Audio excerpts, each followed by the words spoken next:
नमस्कार दोस्तों। आज हम दोस्तों कल के टॉपिक में जो हमने सुप्रीम कोर्ट की चर्चा की थी, तो आज हम इस टॉपिक में उच्च न्यायालय की चर्चा करेंगे, हाई कोर्ट की चर्चा करेंगे। तो हमने कल सुप्रीम कोर्ट को जाना कि कौन से अनुच्छेद में सुप्रीम कोर्ट है, उसका गठन कैसे होता है और उससे संबंधित कौन कौन से अनुच्छेद है। तो इसी प्रकार आज हम उच्च न्यायालय के बारे में, हाई कोर्ट के बारे में जानकारी लेंगे। लेकिन इसके साथ ही हम एक अच्छी फीलिंग लेते हुए, एक शायरी की टाइप में नहीं है लेकिन थोड़ा ऐसे ही है मोटिवेशनल, कि रख हौसला वो मंजर भी आएगा, रख हौसला वो मंजर भी आएगा, प्यासे के पास चलकर समंदर भी आएगा, थक कर ना बैठे मंजिल के मुसाफिर, थक कर ना बैठ ए मंजिल के मुसाफिर, मंजिल भी मिलेगी और मंजिल मिलने का मजा भी आएगा। ठीक है, तो इसी थॉट के साथ हम टॉपिक की शुरुआत करते हैं। उच्च न्यायालय। उच्च न्यायालय अनुच्छेद 214 से 233 तक है। वैसे तो होने को तो कितने तक है, अनुच्छेद 214 से 231 तक है, लेकिन 233 में जो हमने जिला न्यायालय सेशन कोर्ट को लिया है उसको भी हमने इसमें इंक्लूड कर दिया है। तो देखते हैं हम भाग 6। भाग 6 में क्या है, उच्च न्यायालय है। उच्च न्यायालय में अनुच्छेद 214 से लेकर 233 तक वर्णन है। ठीक है, तो देखते हैं हम इसमें क्या क्या प्रोग्रेस होती है, इसमें जो न्यायाधीश होते हैं उनकी प्रक्रिया क्या होती है, उनको मतलब कैसे चुना जाता है, कैसे नियुक्ति की जाती है, उनको कौन शपथ दिलाता है, और हमारे जो उच्च न्यायालय है वो कहाँ कहाँ है, उनके बारे में हम जानकारी लेंगे।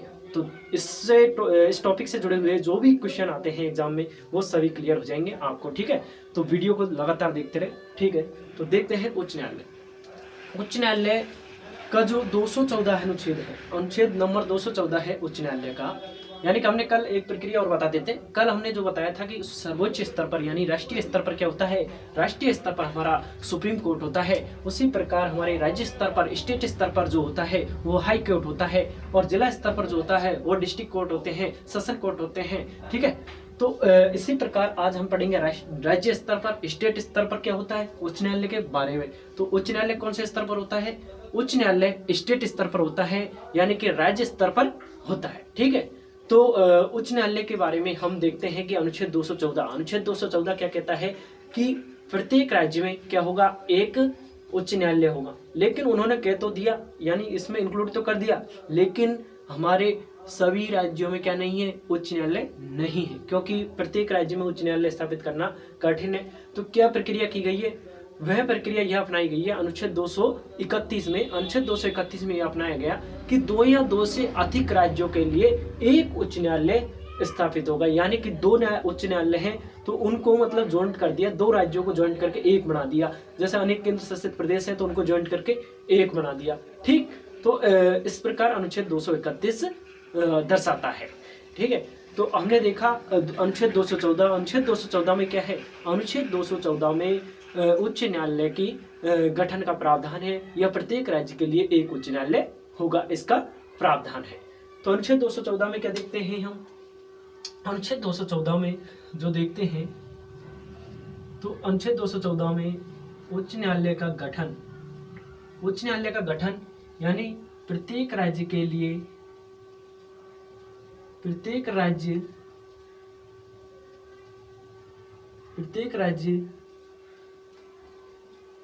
के लिए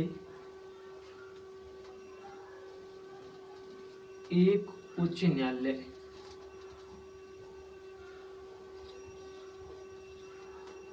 प्रत्येक राज्य के लिए एक उच्च न्यायालय। ठीक है, अनुच्छेद 214 प्रत्येक राज्य के लिए एक उच्च न्यायालय के प्रावधान करता है। कौन सा, अनुच्छेद नंबर 214 यानी 214 अनुच्छेद। अब आपको एक जानकारी दे देते हैं कि जो सर्वप्रथम हाईकोर्ट की जो स्थापना की गई थी वो ब्रिटेन से शुरुआत हुई थी 1862 में। कब हुई थी, 1862 में शुरुआत हुई थी, और तभी से हमारे धीरे धीरे धीरे प्रक्रिया करके और हमारे यहाँ पर हाईकोर्टों की स्थापना होने लगी। प्रत्येक राज्य का अलग अलग हाईकोर्ट अलग अलग तिथि को स्थापित हुआ। ठीक है, ये बात आपको ध्यान रखनी है। तो अनुच्छेद 214 क्या कहता है, अनुच्छेद 214 कहता है कि गठन प्रत्येक राज्य के लिए क्या होगा, एक उच्च न्यायालय होगा। क्या होगा, प्रत्येक राज्य के लिए एक उच्च न्यायालय होगा। अनुच्छेद 214 हमको ये बताता है। इसके बाद में जो अगला अनुच्छेद है वो है अनुच्छेद 215। अनुच्छेद 215 क्या बताता है आपको ऐसे बोर नहीं होना है कि मतलब कि अनुच्छेदों को लेकर चल रहे हैं, क्योंकि जो अनुच्छेदों को अगर हम समझ लिया एक एक अनुच्छेद को, तो हमको जो भी जानकारी है ना वो कंप्लीट हो जाएगी, वो संपूर्ण हो जाएगी, ठीक है ना, व्याख्या रूप में। ठीक है, अपन ऐसे पढ़ेंगे कि योग्यता वगैरह ये चीजें तो नॉर्मल होती है, लेकिन अनुच्छेदों का नॉलेज पूरा होना चाहिए, क्योंकि अनुच्छेदों का नॉलेज है हमको तो पूरा संविधान के जो भी टॉपिक है हमारे क्लियर होते जाएंगे। ठीक है, तो ये जानकारी हमको ध्यान रखनी है। वैसे तो अनेक वीडियो होते हैं जिसमें 214 में बता दिया, 218 और 3-4 अनुच्छेद बताया, फ्री काम। ऐसे नहीं, अपने को एक एक अनुच्छेद को समझना है क्या चीजें उसमें दी गई है। ठीक है, तो अनुच्छेद 214 में देखा हमने कि राज्यों के लिए, प्रत्येक राज्य के लिए एक उच्च न्यायालय होगा, लेकिन इसमें जो प्रक्रिया है प्रत्येक राज्य के लिए स्थापित नहीं हो सकते। तो अनुच्छेद 231 2 या 2 से अधिक राज्यों के लिए एक उच्च न्यायालय का प्रावधान किया गया है, यानी 2 राज्यों का एक सम्मिलित हो सकता है। इसी प्रकार अनुच्छेद 230 ये कहता है कि संसद यह प्रावधान कर सकती है, संसद क्या प्रावधान कर सकती है, संसद यह प्रावधान कर सकती है कि भाई जैसे अनेक केंद्र शासित प्रदेश है हमारे यहाँ पर, तो अनेक केंद्र शासित प्रदेशों के लिए भी हाई कोर्ट की स्थापना की जा सकती है, यानी कि 4 केंद्र शासित प्रदेशों को जोड़कर एक राज्य के स्टेट के साथ मिला दिया जाएगा।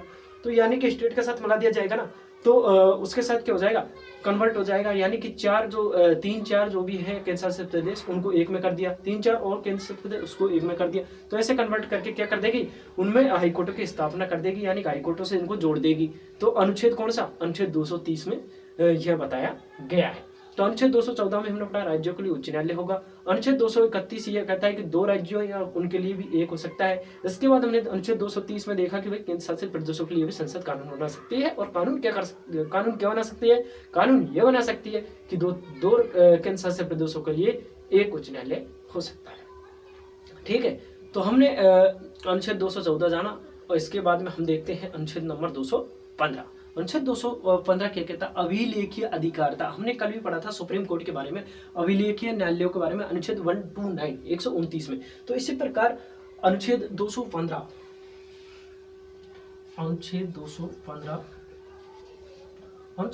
क्या कहता है, अनुच्छेद 215 कहता है, क्या कहता है अनुच्छेद 215, अभिलेखीय अधिकारिता। अभिलेखीय अधिकारिता का मतलब होता है अभिलेख न्यायालय से संबंधित कार्य होते हैं, यानी कि कहने का अर्थ उसको हम समझाएंगे आज अच्छी तरह से। अभिलेखीय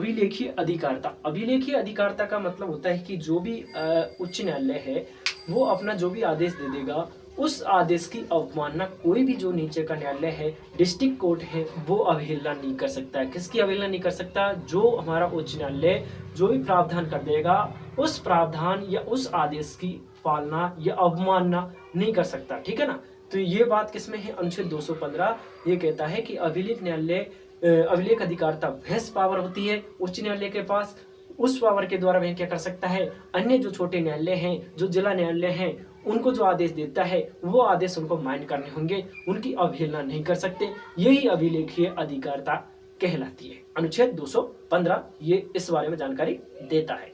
इसके बाद में अनुच्छेद नंबर आता है 216 यानी 216, यानी कि इसमें क्या है, इसमें कुछ भी नहीं है, इसमें गठन है, यानी कि गठन हर कोई राज्य में, प्रत्येक राज्य में एक एक उच्च न्यायालय का क्या होगा, गठन किया जाएगा। क्या किया जाएगा, प्रत्येक राज्य में एक एक उच्च न्यायालय का गठन किया जाएगा। यह अनुच्छेद 216 कहता है। अनुच्छेद 216 भी ये इससे संबंधित है, गठन से संबंधित है। अनुच्छेद 216 किससे संबंधित है, गठन से संबंधित है, यानी कि गठन का प्रावधान किया जाएगा। इसके बाद जो मुख्य है इंपॉर्टेंट अनुच्छेद है वो है अनुच्छेद 217। अनुच्छेद 217 क्या कहता है, अनुच्छेद 217 नियुक्ति का प्रावधान करता है। किसकी नियुक्ति का प्रावधान करता है, उच्च न्यायालय के मुख्य न्यायाधीश की नियुक्ति और अन्य न्यायाधीशों की नियुक्ति का प्रावधान कौन सा अनुच्छेद करता है, अनुच्छेद नंबर 217 यह प्रावधान करता है। तो अनुच्छेद 217 ये है अनुच्छेद, ठीक है ना, ये ध्यान रखना। तो अनुच्छेद 217 क्या कहता है, अनुच्छेद 217 नियुक्ति का प्रावधान करता है। किसका प्रावधान करता है, अनुच्छेद 217 नियुक्ति का प्रावधान करता है। किसकी नियुक्ति, उच्च न्यायालयों के मुख्य न्यायाधीशों की, उच्च न्यायालयों के मुख्य न्यायाधीश, उच्च न्यायालयों के मुख्य उच्च न्यायालयों के मुख्य न्यायाधीश की नियुक्ति का प्रावधान, उच्च न्यायालयों के मुख्य न्यायाधीश की नियुक्ति का प्रावधान कौन सा अनुच्छेद करता है? अनुच्छेद नंबर 217 उच्च न्यायालयों के मुख्य न्यायाधीशों की नियुक्ति का प्रावधान करता है। उच्च न्यायालयों के मुख्य न्यायाधीश की नियुक्ति का प्रावधान अनुच्छेद नंबर 217 करता है। अनुच्छेद 217 में यह प्रक्रिया कैसे होगी आपको पता ही है। सुप्रीम कोर्ट यानी कि उच्चतम न्यायालय के जो न्यायाधीश होते हैं मुख्य न्यायाधीश, उनकी नियुक्ति राष्ट्रपति करता है। और इसी प्रकार आपको ये बात भी ध्यान रखनी है, कौन सी बात ध्यान रखनी है कि जो भी हमारे यहाँ पर यानी कि उच्च न्यायालय यानी राज्य में जो मुख्य न्यायाधीश होंगे, राज्य के उच्च न्यायालयों के जो मुख्य न्यायाधीश होंगे, उनकी नियुक्ति भी राष्ट्रपति करेगा। ये बात आपको इम्पोर्टेंट ध्यान रखनी है। कौन करेगा? राष्ट्रपति करेगा। लेकिन राष्ट्रपति कैसे करेगा? राष्ट्रपति सुप्रीम कोर्ट के न्यायाधीश की सलाह लेगा और राज्य के राज्यपाल की सलाह लेगा, राज्य के राज्यपाल की सलाह लेगा, सुप्रीम कोर्ट के न्यायाधीश की सलाह लेगा और हाई कोर्ट के जो मुख्य न्यायाधीश वर्तमान है उसकी सलाह के आधार पर ही जो राज्य का मुख्य न्यायाधीश है उसकी नियुक्ति करेगा। ये बात आपको ध्यान रखनी है। तो ये बात वही है कि नियुक्ति करने का प्रावधान राष्ट्रपति को है। ठीक है, ये बात हमने ध्यान रखी। ठीक है, लेकिन राज्यपाल की सलाह जरूर लेगा। किसकी सलाह लेगा? राज्यपाल की सलाह जरूर लेगा। ठीक है, ये किसमें है? अनुच्छेद 217 में दिया गया। किसमें दिया गया? अनुच्छेद 217 में यह दिया गया है। ठीक है, इसके बाद में हम 220 की बात 219 की बात करते हैं। 218 में क्या है कि इनकी जो पावर है उच्च न्यायालयों की यानी कि छोटे न्यायालयों से संबंधित, वो अपीलीय क्षेत्राधिकार से संबंधित है, तो उससे कोई ज़्यादा इम्पोर्टेंट बात नहीं है। हम 219 को देखते हैं, इनकी शपथ का वर्णन। इनकी यानी इनकी शपथ का वर्णन यानी कि जो उच्च न्यायालय हैं उनके जो न्यायाधीश हैं उनकी शपथ का वर्णन अनुच्छेद 219 में दिया गया। किसमें दिया गया? अनुच्छेद 219 में उनकी शपथ का वर्णन दिया गया है। किसमें दिया गया? अनुच्छेद 219 में दिया गया है। तो अनुच्छेद 219 में क्या है? अनुच्छेद 219 में शपथ उच्च न्यायालयों के न्यायाधीश, उच्च न्यायालयों के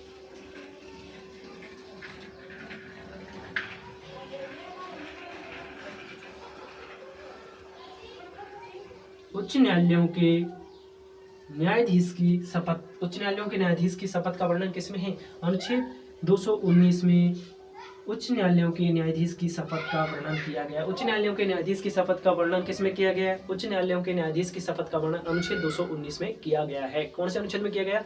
अनुच्छेद 219 में क्या किया गया? शपथ का वर्णन। और शपथ दिलाएगा कौन? शपथ दिलाएगा कौन? तो शपथ दिलाएगा कौन? दिलाएगा शपथ? शपथ दिलाएगा राज्यपाल। राज्यपाल कौन दिलाएगा? राज्यपाल दिलाएगा। ये बात आपको ध्यान रखनी है। सुप्रीम कोर्ट के मुख्य न्यायाधीश को शपथ राष्ट्रपति दिलाएगा, उसी प्रकार राज्यों के जो मुख्य न्यायाधीश होंगे उनको शपथ राज्यपाल दिलाएगा। ये बात आपको ध्यान रखनी है। लेकिन बात वो रखनी है कि मतलब इनकी नियुक्ति तो राष्ट्रपति के द्वारा ही होगी, ये बात ध्यान रखनी है। लेकिन शपथ स्टेट को दिलाएगा राज्यपाल, जबकि सेंट्रल में जो मुख्य न्यायाधीश CJI होते हैं उनको दिलाएंगे कौन? राष्ट्रपति दिलाएंगे। ठीक है, ये बात आपको ध्यान रखनी है। अगली बात आती है अनुच्छेद 220। अनुच्छेद 220 में क्या है? अनुच्छेद 220 में यह वर्णन है कि जिसमें जज रहे यानी कि जिसमें जज रह चुके हैं कौन? यानी कि जिस हाई कोर्ट में पहले कोई भी व्यक्ति न्यायाधीश का कार्य कर चुका है, तो उस न्यायालय या उस जो भी न्यायालय में कार्य किया उसने, तो उस न्यायालय में न्यायाधीश के पद पर कार्य नहीं कर सकता दोबारा से। अनुच्छेद 220 क्या कहता है कि दोबारा से वही यानी कि अनुच्छेद 220 क्या कहता है? अनुच्छेद 220 कहता है कि पहले के न्यायालय में कार्य कर लिया, पहले के न्यायालय में कार्य वर्जित, सेवानिवृत्ति के बाद पहले के न्यायालय में कार्य क्या होगा? कार्य करना वर्जित होगा। क्या होगा? कार्य करना वर्जित, कार्य करना वर्जित होगा। यानी कि अनुच्छेद 220 क्या कहता है? अनुच्छेद 220 कहता है कि पहले के न्यायालय में अगर कार्य कर लिया किसी ने, तो सेवानिवृत्ति के बाद वह उस न्यायालय में कार्य नहीं कर सकता है। तो ये किस में दिया गया? अनुच्छेद 220 में बताया गया है। इसी के साथ अनुच्छेद 221 में क्या बताया गया है? अनुच्छेद 221 में इनके वेतन का प्रावधान किया गया है। हमने कल बताया था कि सुप्रीम कोर्ट के जो न्यायाधीश होते हैं उनका वेतन का वर्णन 227 वो 100 किस में बताया था? 127 में बताया था। ठीक है, तो उसमें कितना था? 2,80,000 तो मुख्य न्यायाधीश को मिलेंगे और अन्य न्यायाधीशों को कितना मिलेगा? अन्य न्यायाधीशों को मिलेगा कितना? कितना मिलेगा अन्य न्यायाधीशों को? अन्य न्यायाधीशों को मिलेगा 2,50,000 रुपए। वो सुप्रीम कोर्ट का बताया था हमने, ठीक है। तो इसके हम अलग से वीडियो एक और जिला न्यायालय का लाएंगे तो उसमें बताएंगे। तो अनुच्छेद 221 में क्या है? अनुच्छेद 221 में इनका वेतन का प्रावधान है। अनुच्छेद 220 में क्या है? अनुच्छेद 220 में पहले न्यायालयों में कार्य वर्जित, यानी पहले जो कार्य कर लिया उन्होंने न्यायालय में, तो उन न्यायालयों में कार्य नहीं कर सकते, लेकिन विधानसभा अपने 2/3 बहुमत से पारित करके कुछ प्रावधान कर सकती है, यानी संसद विधानसभा ने, तो उनको क्या है कि वो दोबारा से कार्य करवा सकती है, सहयोग ले सकती है, लेकिन उन न्यायालयों ने लगाई वकालत का कार्य करा सकती है, ये ध्यान रखना है। तो हमने 220-21 तक जान लिए। 221 तक क्या है? अनुच्छेद 215 देखा हमने, राज्यों के लिए उच्च न्यायालयों का गठन होगा प्रत्येक राज्य के लिए। इसके बाद 215 देखा, अभिलेखीय अधिकारिता, अवमानना पर दंड देने का अधिकार दिया गया है। अनुच्छेद 215 के बाद 216 देखा कि गठन से संबंधित ही बात है, इसमें किस संबंधित है? गठन से संबंधित ही बात है। इसके बाद में 217 में देखा कि भाई नियुक्ति की जाएगी, राष्ट्रपति सलाह लेगा राज्यपाल से और सुप्रीम कोर्ट के उच्च न्यायाधीश, मुख्य न्यायाधीश से और हाईकोर्ट के जो वर्तमान न्यायाधीश है उसके, ठीक है ना, उससे सलाह लेकर, कमेटी से सलाह लेकर उन न्यायाधीशों की क्या कर देगा? नियुक्ति कर देगा। तो अनुच्छेद 217 नियुक्ति करता है। अनुच्छेद 217 क्या करता है? अनुच्छेद 217 नियुक्ति करता है, ठीक है। ये बात हमने ध्यान रख लिए। इसके बाद में हमने 217 के बाद में 219 के बारे में जाना कि शपथ का प्रावधान है। शपथ राज्यपाल दिलाएगा, सुप्रीम कोर्ट के न्यायाधीश, मुख्य न्यायाधीश सीजेआई को दिया जाएगा राष्ट्रपति, जबकि राज्यों के मुख्य न्यायाधीशों को दिलाएगा शपथ राज्यपाल। इसके बाद में अनुच्छेद 220 देखा हमने। अनुच्छेद 220 कहता है कि जो न्यायालय में कार्य कर लिया उस न्यायालय में दोबारा कार्य नहीं करेगा, यानी कार्य करना वर्जित है, लेकिन संसद ऐसा चाहती है कि कार्य कराया जाए, तो जो वकालत करने का कार्य है वो ही दिया जाएगा, जो भी वो न्यायालय में दिया जाएगा जिसमें वर्तमान वो पहले कार्य कर चुका है, अन्य दूसरे न्यायालय में दिया जाएगा। ये बात ध्यान रखनी थी 221 में। तो 221 तक हमने अनुच्छेदों को जान लिया था। उसके बाद में हम अगले जो अनुच्छेद हैं उनके बारे में चर्चा करेंगे, तो इनको मिटाते हैं।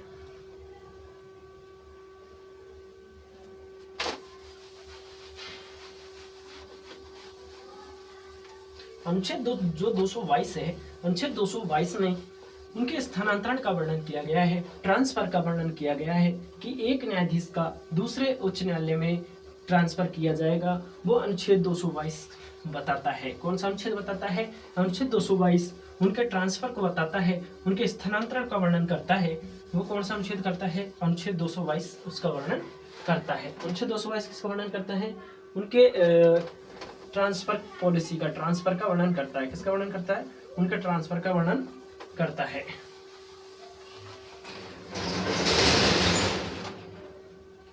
तो हम देखते हैं इसके बाद अनुच्छेद 222। अनुच्छेद 222 में किसका वर्णन है? तो अनुच्छेद 222 में वर्णन है उनके स्थानांतरण का।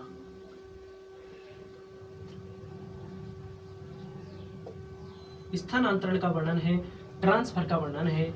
स्थानांतरण का वर्णन किसमें है? अनुच्छेद 222 में उनके स्थानांतरण का वर्णन है। किनके स्थानांतरण का? उच्च न्यायालयों के न्यायाधीशों का जो ट्रांसफर किया जाएगा, एक न्यायालय से दूसरे न्यायालय में भेज दिया जाएगा पद के लिए, तो इसका वर्णन अनुच्छेद 222 करता है। इसके बाद में आता है 223 और 224। 223 और 224 सिमिलर है।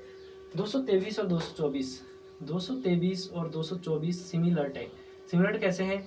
इसमें तो होगा कार्यवाहक न्यायाधीश की नियुक्ति की जाएगी। कार्यवाहक न्यायाधीश की नियुक्ति किसमें की जाएगी? अनुच्छेद 223 की जाएगी। अनुच्छेद 223 में की जाएगी। क्या की जाएगी? अनुच्छेद 223 में कार्यवाहक न्यायाधीश की नियुक्ति की जाएगी। किसकी नियुक्ति की जाएगी? कार्यवाहक न्यायाधीश की नियुक्ति की जाएगी। इसके बाद में अपर न्यायाधीश का मतलब कि सलाह देने के लिए अपर न्यायाधीश की नियुक्ति। अनुच्छेद 224 क्या कहता है? अपर न्यायाधीश की नियुक्ति। अपर न्यायाधीश की क्या है? अपर न्यायाधीश नियुक्ति। तो अपर न्यायाधीश की नियुक्ति किसमें? अनुच्छेद 224 में अपर न्यायाधीश की नियुक्ति की जाएगी। अपर न्यायाधीश की नियुक्ति किसमें की जाएगी? अपर न्यायाधीश की नियुक्ति अनुच्छेद 224 में की जाएगी। अनुच्छेद 224 कार्यवाहक न्यायाधीश की नियुक्ति का प्रावधान करता है। अनुच्छेद 224 प्रावधान करता है किसका? अनुच्छेद 224 करता है अपर में अतिरिक्त न्यायाधीश की नियुक्ति का प्रावधान करता है। तो हमने देखा अनुच्छेद 223 और अनुच्छेद 224 दोनों सिमिलर जैसे ही हैं। सिमिलर जैसे कैसे हैं? सिमिलर जैसे इसलिए हैं क्योंकि उसमें कार्यवाहक है और इसमें क्या? अपर न्यायाधीश है, ठीक है। इसके बाद में अनुच्छेद 225 क्या कहता है कि उच्च न्यायालय में क्या होगा? उच्च न्यायालय में जो भी उच्च न्यायालय की पावर है, उच्च न्यायालय की शक्ति है, उसका क्षेत्र अधिकार संबंधी वो बातें आएंगी। तो अनुच्छेद 225 में क्या है? अनुच्छेद 225 उच्च न्यायालय का क्षेत्राधिकार, उच्च न्यायालय का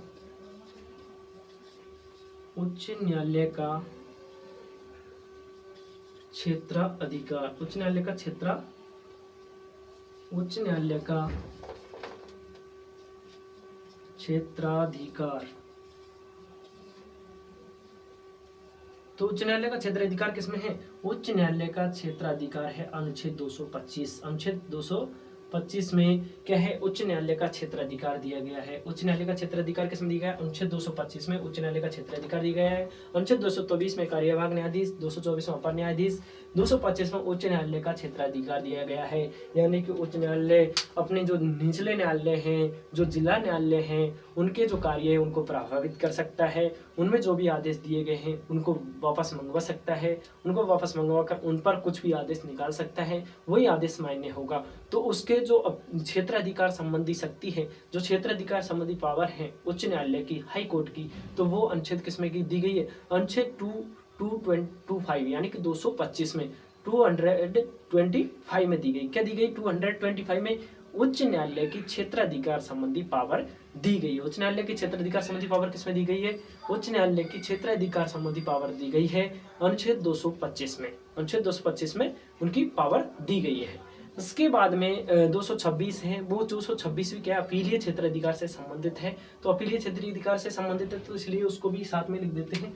226 भी इससे संबंधित है। ठीक है, यानी कि प्रावधान थोड़े थोड़े अलग हैं लेकिन वो सिमिलर जैसे ही है। प्रावधान थोड़े थोड़े अलग है लेकिन सिमिलर जैसे ही है। तो अनुच्छेद 225 और 226 उच्च न्यायालय का क्षेत्राधिकार संबंधी, जैसे 223 में हमने कार्यवाहक न्यायाधीश पढ़ा, 224 में अपर न्यायाधीश पढ़ा, वैसे इसका क्षेत्राधिकार थोड़ा बढ़कर और ज्यादा हो जाता है। उसमें अनेक पावर, छोटी छोटी पावर और दी गई है। किसमें दी गई है? अनुच्छेद 226 में। अनुच्छेद 226 में। इसके बाद में अनुच्छेद 227 आता है। अनुच्छेद 227 में क्या है? अन्य न्यायालयों के न्यायाधीशों का क्या किया जाएगा? अन्य न्यायाधीशों से उनके कार्यों को मंगवाया जा सकता है। यानी कोई मामला चल रहा है, वही क्षेत्राधिकार संबंधित है, मामला वही है, उससे संबंधित अधिकार है। तो अनुच्छेद 227 क्या कहता है? अनुच्छेद 227 कहता है कि उच्च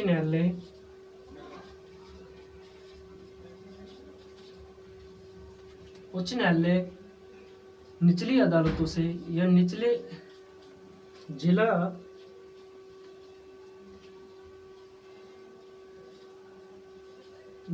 न्यायालयों से मामलों को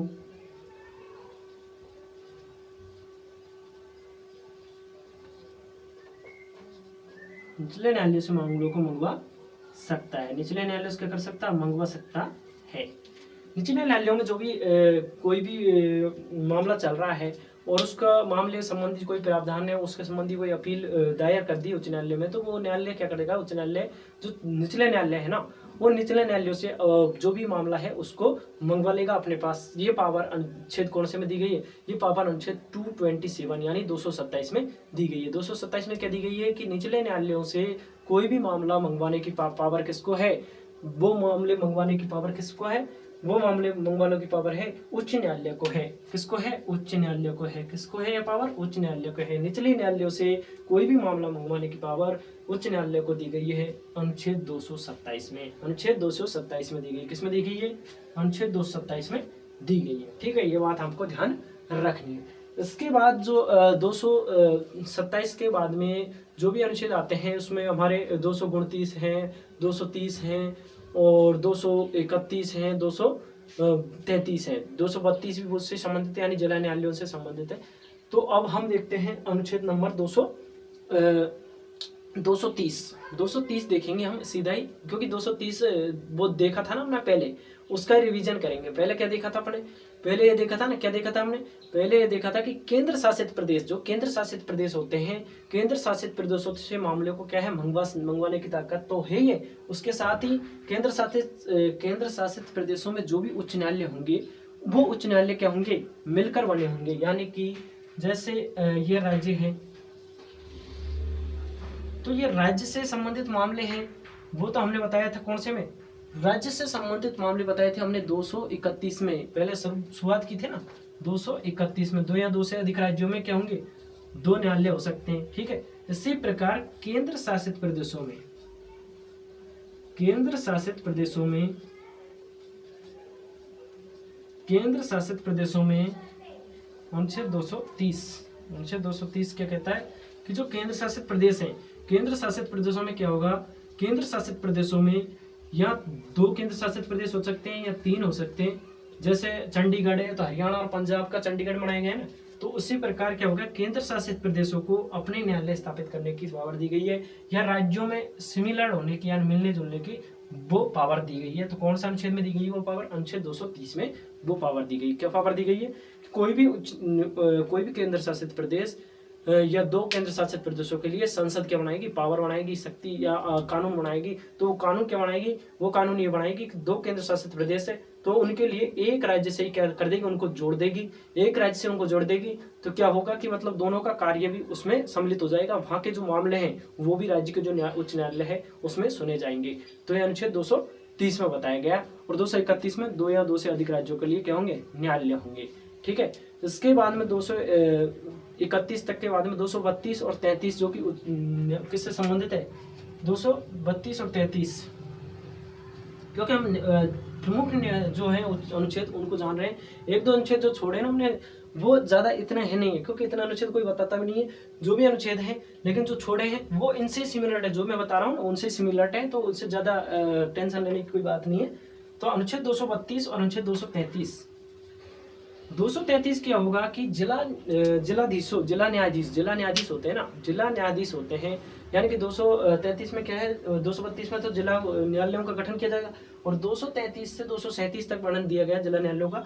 तो 233 में क्या होगा, जो जिलाधीश होंगे यानी कि जिला न्यायाधीश क्या होंगे, यानी इधर से लिखते हैं 233 में दिया गया है जिला न्यायाधीशों की नियुक्ति, जिला न्यायाधीशों की नियुक्ति, जिला न्यायाधीशों की नियुक्ति। जिला न्यायाधीशों की नियुक्ति कौन करेगा, राज्यपाल के द्वारा की जाएगी, लेकिन वो सलाह लेकर की जाएगी कौन से, उच्च न्यायालयों के मुख्य न्यायाधीश के द्वारा सलाह लेने से और सीधी कर देंगे उनकी नियुक्ति। ठीक है, तो अनुच्छेद 233 ये पावर देता है। अनुच्छेद 233 का पावर देता है, जिला न्यायाधीशों की नियुक्ति पावर देता है, जिला न्यायाधीशों की नियुक्ति पावर अनुच्छेद 233 देता है। कौन सा अनुच्छेद देता है, अनुच्छेद 233 ये पावर देता है। तो हमने अभी देखा अनुच्छेद 222, अनुच्छेद 222 में इनके ट्रांसफर की पॉलिसी अपनाई गई है। उसके बाद में 222 के बाद में 223 कार्यवाहक न्यायाधीश की नियुक्ति की जाएगी। 223 के बाद 224 में अपर न्यायाधीश की नियुक्ति, किसकी नियुक्ति, अपर न्यायाधीश की नियुक्ति की जाएगी। 225 में उच्च न्यायालयों के क्षेत्र अधिकार संबंधी प्रावधान है 225-26 में। 227 में उच्च न्यायालय क्या करेगा, निचले जो जिला न्यायालय है उनसे मामलों को मंगवा सकता है। वैसे सुप्रीम कोर्ट को पावर थी कि उच्च न्यायालयों के मामलों को मंगवा सकता है, उसी प्रकार उच्च न्यायालय को पावर है कि वह क्या करेगा, जिला न्यायालयों से मामलों को मंगवा सकता है। ठीक है, क्या हो सकता है, जिला न्यायालयों से। 226 में यह है रिट का क्षेत्र दिखा दिया, 5 प्रकार के रिट जो जारी करते हैं ना वो रिट जारी करेगा, ये है 226 में। वही बात है, वो तो रिट से उसमें संबंधित है सुप्रीम कोर्ट में, और इसमें भी रिट का जो अधिकार दिया गया 5 प्रकार के रिट वो उच्च न्यायालयों को भी, उच्च न्यायालय भी जारी कर सकते हैं, तो उच्च न्यायालयों को वो पावर दी गई है। तो 227 में उच्च न्यायालयों के निचले जिला न्यायालयों से मामलों को मंगवा सकता है। इसके बाद में अनुच्छेद 230 क्या है कि वो इसके साथ ही अनुच्छेद 230 और 31 को समझा हमने। अनुच्छेद 230 में जो है वो अनुच्छेद 231 में है, क्योंकि ये राज्यों से संबंधित है, ये केंद्र शासित प्रदेशों से संबंधित है। केंद्र शासित प्रदेशों में उच्च न्यायालयों की स्थापना होगी, या राज्यों के जो उच्च न्यायालय हैं उनमें इन केंद्र शासित प्रदेशों को मिला दिया जाएगा। जैसे चंडीगढ़ में पंजाब हरियाणा को मिलाया गया है। ठीक है, ये बात हमको ध्यान रखनी है। चंडीगढ़ केंद्र शासित प्रदेश है ना, तो उसी प्रकार।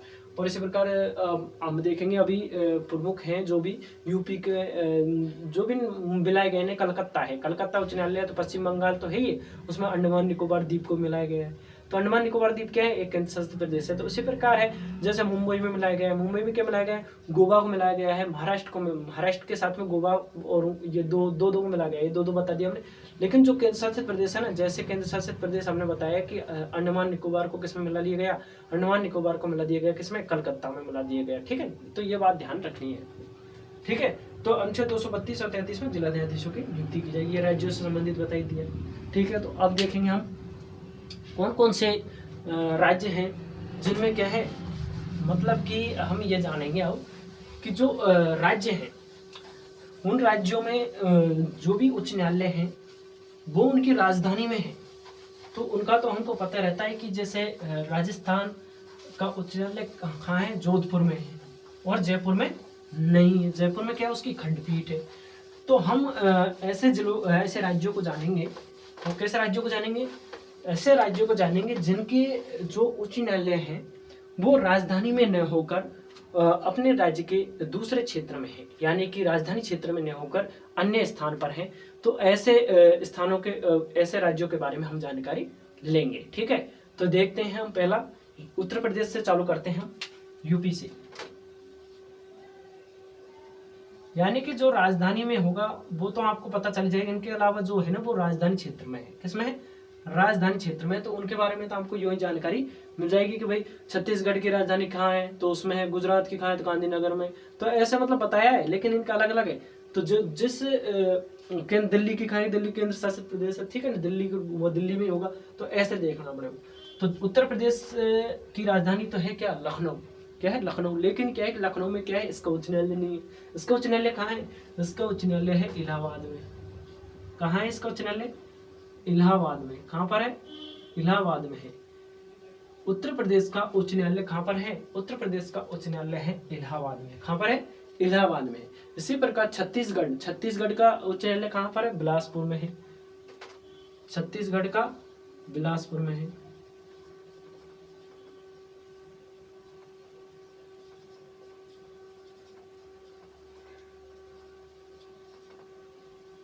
इसी प्रकार राजस्थान का ले लेते हैं हम। राजस्थान का राजधानी नहीं है राजस्थान का। तो राजस्थान का उच्च न्यायालय कहाँ पर है? राजस्थान का उच्च न्यायालय है जोधपुर।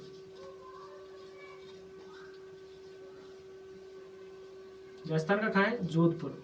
यानी कि जो ये तो हो गए स्टेट, और इनके उच्च न्यायालय, उच्च न्यायालय कहाँ पर है, ठीक है ना। उच्च न्यायालय कहाँ पर है, तो वो उच्च न्यायालयों का स्थान है। ठीक है, तो ये हम जानकारी ले रहे हैं एक एक राज्य की। ठीक है, इसके बाद लेते हैं हम गुजरात। अब आपको पता है गुजरात की राजधानी कहाँ है? गांधीनगर है। गुजरात की राजधानी कहाँ है? गांधीनगर है। लेकिन गुजरात की राजधानी गांधीनगर में क्या है? उच्च न्यायालय नहीं है। उच्च न्यायालय नहीं है। उच्च न्यायालय कहाँ है गुजरात का? अहमदाबाद में है। कहाँ पर है? अहमदाबाद में। अहमदाबाद में। कहाँ पर है? अहमदाबाद में।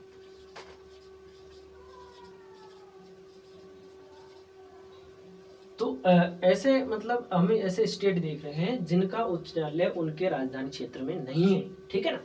तो गुजरात का कहाँ पर है? गांधीनगर की जगह अहमदाबाद में बनाया गया है। राजस्थान का जयपुर की जगह जोधपुर में बनाया गया है। इसी प्रकार अगला देखते हैं हम केरल। केरल का एर्नाकुलम में है। एर्नाकुलम।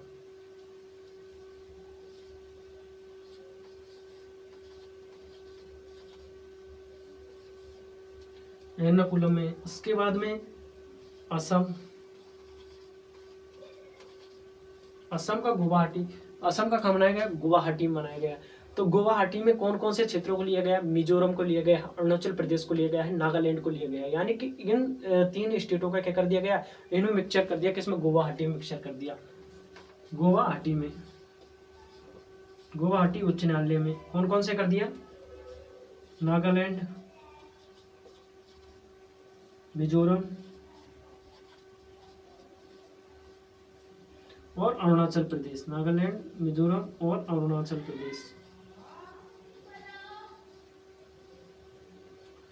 नागालैंड, मिजोरम और अरुणाचल प्रदेश को किसमें कर दिया ज्वाइंट? इस गुवाहाटी में ज्वाइंट कर दिया। किसमें कर दिया? गुवाहाटी में ज्वाइंट कर दिया। असम, असम में जो असम में उच्च न्यायालय है वो उसका राजधानी क्षेत्र में नहीं है, दिसपुर में नहीं है, वो गुवाहाटी में बनाया गया है। तो गुवाहाटी में नागालैंड, मिजोरम और अरुणाचल प्रदेश, इनको भी इसी उच्च न्यायालय में क्या कर दिया गया? मिला दिया गया है। किसमें मिला दिया गया? गुवाहाटी उच्च न्यायालय में मिला दिया गया। इसी प्रकार मध्य प्रदेश की राजधानी है भोपाल। मध्य प्रदेश की राजधानी क्या है? मध्य प्रदेश की राजधानी है भोपाल। लेकिन भोपाल ने नहीं बनाकर कहाँ बना दिया गया है? मध्य प्रदेश की राजधानी है भोपाल। भोपाल में नहीं बनाकर जबलपुर में बना दिया गया है। कहाँ बना दिया गया है? तो मध्य प्रदेश का बना दिया गया है जबलपुर। जबलपुर में। कहाँ बना दिया गया है? जबलपुर में। मध्य प्रदेश का भोपाल में नहीं बनाकर कहाँ बना दिया गया है? मध्य प्रदेश का उच्च न्यायालय जबलपुर में बना दिया गया है। कहाँ बना दिया गया है? जबलपुर में बना दिया गया है। मध्य प्रदेश का जबलपुर में। उड़ीसा, उड़ीसा की भुवनेश्वर है राजधानी। उड़ीसा की क्या राजधानी? भुवनेश्वर है। उड़ीसा की राजधानी है भुवनेश्वर। लेकिन उड़ीसा का कहाँ बना दिया गया है? 7वां नंबर उड़ीसा। तो उड़ीसा का बना दिया है कटक में। कहाँ? कटक।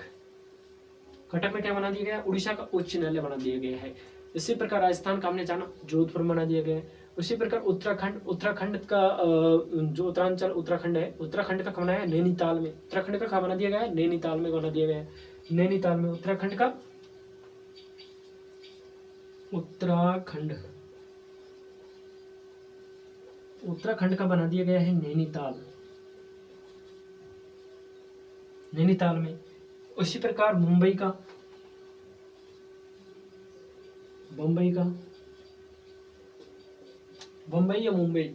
मुंबई का बना दिया है मुंबई में।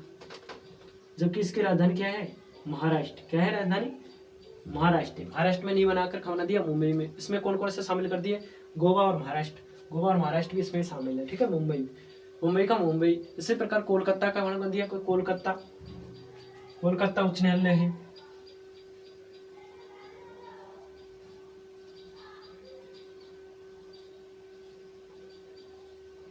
ये कलकत्ता कह सकते हैं, पश्चिम बंगाल।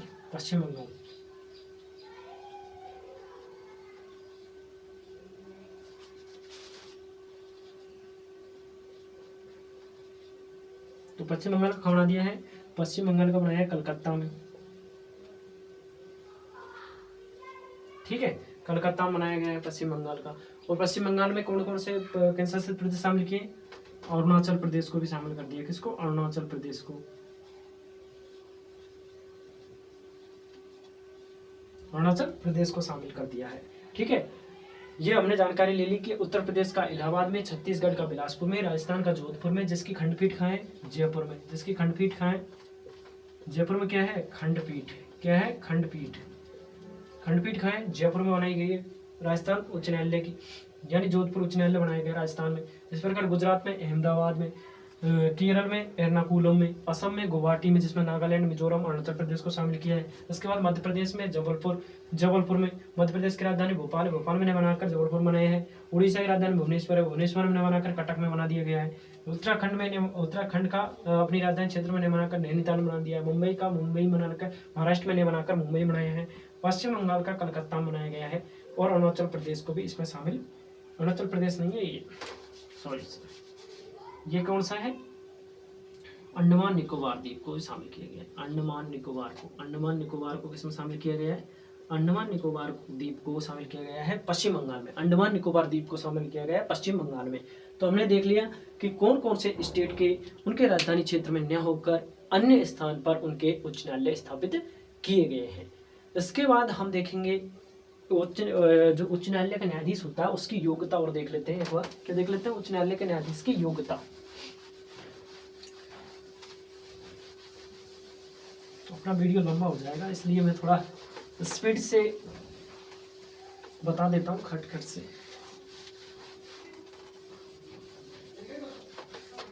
क्योंकि वीडियो लंबा हो जाता है ना तो इसको अपलोड करने में दिक्कत होती है। तो इसलिए अब देखते हैं हम एक जो न्यायाधीश होता है, उच्च न्यायालय के न्यायाधीश की योग्यता।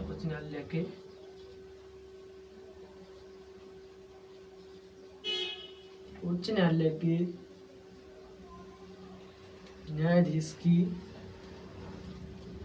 योग्यता। अब योग्यता जो है उसमें नॉर्मल योग्यता तो हर कोई को ध्यान रहती है, हर किसी व्यक्ति को भी। कौन सी योग्यता? जैसे भारत का नागरिक हो। अब भारत का नागरिक होगा तो ही तो बढ़ेगा, यानी कि क्या है, यानी कि जो इसकी जो है मुख्य वो तो भारत का नागरिक हो, दिवालिया पागल नहीं हो और पुलिस लाभ के पद पर नहीं हो और कोई ऐसे, मतलब वो बातें जो हर किसी को ध्यान रहती है। लेकिन जो मुख्य है वो है क्या है कि 10 वर्ष तक क्या हो, 10 वर्ष तक किसी भी न्यायालय में या जो जिला न्यायालय है उसमें न्यायाधीश रहा हो। ठीक है ना, जिला न्यायालय में न्यायाधीश रहा हो या किसी न्यायालय में न्यायाधीश रहा हो। ठीक है, तो 10 वर्ष तक,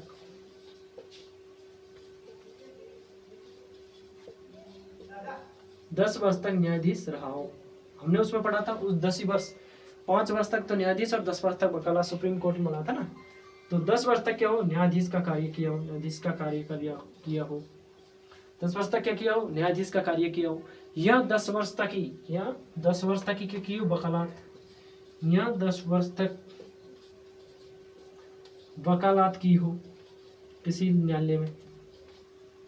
या 10 वर्ष तक किसी न्यायालय में वकालत की हो, या 10 वर्ष तक किसी न्यायालय में क्या की हो, वकालत की हो।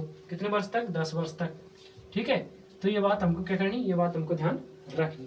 तो मुख्य जो बात है ये 2-3 ही है। भारत का नागरिक हो, वो दिवालिया पागल नहीं हो, ठीक है, तो दिमाग से सही हो, और वो दिवालिया पागल दोनों हो गया। ठीक है, तो हमने आज जो उच्च न्यायालय है, जो हाई कोर्ट है, उसके बारे में जानकारी ली है। जानकारी में हमने उनसे संबंधित प्रमुख अनुच्छेद देखे थे। ठीक है, और उनसे मुख्य प्रमुख अनुच्छेद जो थे वो 214 से लेकर 233 तक थे, उनके बारे में हमने जानकारी ली। इसके साथ ही हम एक बात और बता देते हैं, जो न्यायिक पुनरावलोकन होता है। क्या प्रक्रिया है? न्यायिक पुनरावलोकन। न्यायिक पुनरावलोकन क्या होता है उसके बारे में जानकारी लेंगे। तो न्यायिक पुनरावलोकन जो कि सुप्रीम कोर्ट को भी पावर है वो, और हमारे जो न्यायालय हैं यानी कि उच्च न्यायालय हैं उनको भी ये पावर दी गई है। सुप्रीम कोर्ट को भी दी गई है और हमारे जो उच्च न्यायालय हैं उनको भी ये पावर दी गई है। कौन सी पावर? न्यायिक पुनरावलोकन। न्यायिक पुनरावलोकन का मतलब पुनर्विलोकन यानी कि पुनः देखना, यानी पुनः देखना। तो न्यायिक पुनरावलोकन होता है कि ऐसी पावर जो कैसी पावर होती है, जो अन्य जो न्यायालय होते हैं उनसे, निचले न्यायालय होते हैं उनसे जानकारी ले सकते हैं कि इस न्यायालय में मतलब जो भी फैसले सुनाए हैं तो उनको बदल सकता है। यानी न्यायिक पुनरावलोकन होता है कि यार की न्यायिक पुनरावलोकन अनुच्छेद 113 आता है, अनुच्छेद 226 आता है, अनुच्छेद 226 और इसके साथ ही एक और आता है अनुच्छेद 226 और एक आता है अनुच्छेद 32। अनुच्छेद 32, तो ये 3 अनुच्छेदों के तहत क्या है, न्यायिक पुनरावलोकन की शक्ति दी गई है। न्यायिक पुनरावलोकन, न्यायिक पुनरावलोकन न्यायिक पुनरावलोकन यानी कि संसद या विधायिका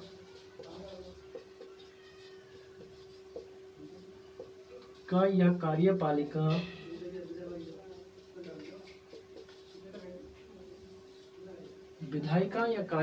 द्वारा बनाए गए जो भी कानून होते हैं, विधायिका या कार्यपालिका द्वारा बनाए गए जो भी कानून होते हैं, विधायिका या कार्यपालिका द्वारा जो भी कानून बनाए गए होते हैं, जो भी कानून